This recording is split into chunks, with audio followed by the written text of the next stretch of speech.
Having put in 16 years into the profession, Victor Stevens can't see himself in another trade. He says, what more can be fulfilling and profitable than to be doing what you enjoy doing and still get paid for it, with an added advantage of customer satisfaction? I find passion and happiness in doing it, and at the same time I also make money when you are happy, because ladies are the one paying. They must make their hair, that is for sure. So I'm happy doing that. When you are even doing it, they will be putting happiness to your face, offer you some things. Do you care for this? Do you care for this? At the end of the day, you will still get paid. So I'm happy about it. There are clearly needs and skills gap that can be harnessed if the various hub of these stylists, whether male or female, is properly organized.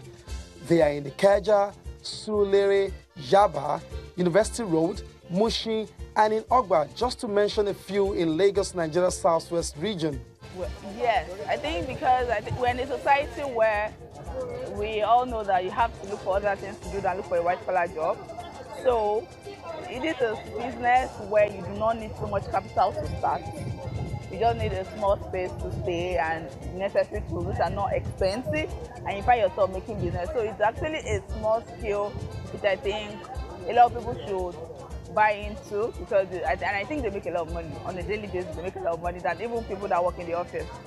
So I think it's something like I never go out of the market. People are always going to make their hair. They need to be possibly brought into well-structured shelters. Training is something that can a little more be put in detailed curriculum in institutions necessary for that purpose. This clearly can help with the way people view the profession. Basically now we are working on regulations, rules, in terms of code of conduct, NOS, standards, in terms of hygiene practices and all that. Basically we are working on that. There's a body now as I speak to you. A body of stakeholders in the Nigerian hair and beauty industry. We are meeting regularly and we are working very hard to make sure that in Nigeria there are standards. And these standards now, because you notice that if you look at the industry, you notice that you have different categories of people. You have the well-read, you have the illiterate, you have the not too read. It's a mixture of different people. So now we're working on standards that, based on the standards, no matter who you are, no matter where you are coming from, if you want to operate in this industry, you will operate based on these standards. So basically, that's what we're working on. In terms of influence, indeed, the setting where most of these skilled providers are found is a leveler.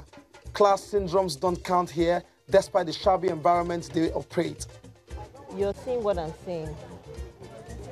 We eat when we are hungry, but then it still don't matter, because if we don't encourage them, how are they going to survive?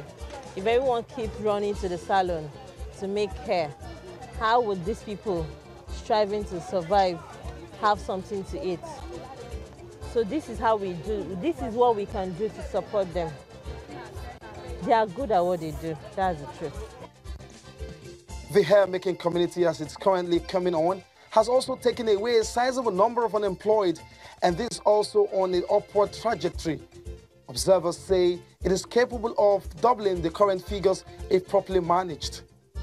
The thing about the business is lucrative. That's the truth. There is no one in a hair business that wouldn't boast of having something on her table every day. Even if at the end of the day you wash hair, you have this money. If it's just weaving, you make your money. So the business is lucrative. They make money off it. If you make at least 5 people per day, you should be smiling with at least 10,000 naira. So imagine when you make 10,000 naira per day.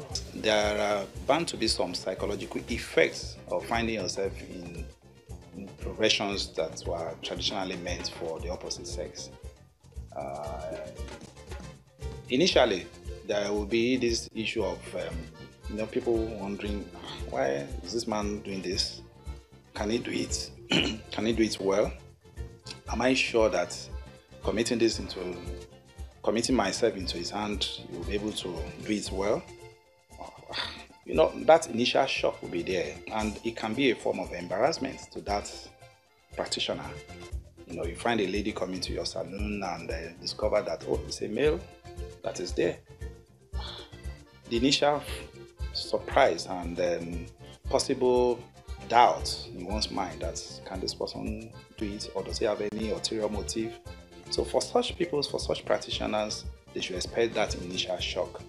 And they may find it difficult to make inroads easily into such professions because they have their own associations. All these artisans, they have their own association here and there. So initially there may be that the issue of rejection, so to say. It will take a while before there will be acceptance by the customers, by the society.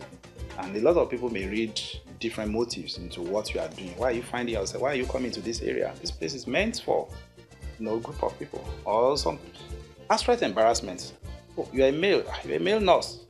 Some people will feel, why are you there? I thought this is meant for females. So that's initial embarrassment maybe for some people.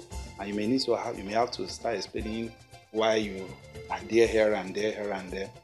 But with time, you're able to prove that you can do it. It's just like female cab drivers. Cab drivers, we know traditionally men would consider that to be a profession dominated by males. And you see some females. If you are not strong-willed, some people want to embarrass you. Some people want to harass you and all that. Some people, the expression, verbal and non-verbal expression can be enough to intimidate you. But if you are strong-willed, you are determined, you forge ahead. With time, they reckon with you. Indeed, a future of possibility lies ahead when the conversation will not be around gender preference, but clearly a professional endeavor that is boldly accepted as another decent craft capable of moving from an SME to an MSME and possibly a recognizable cadre of the informal sector, which can be captured in details by the Bureau of Statistics for the economic impact they galvanize.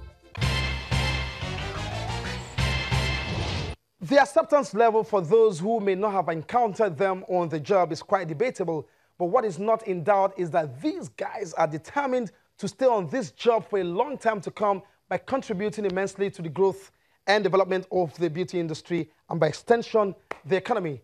That's the much we can take for this week. Make it a date with us next week. Let's continue with the interaction on our online platform showing on your screen right now. Bye for now.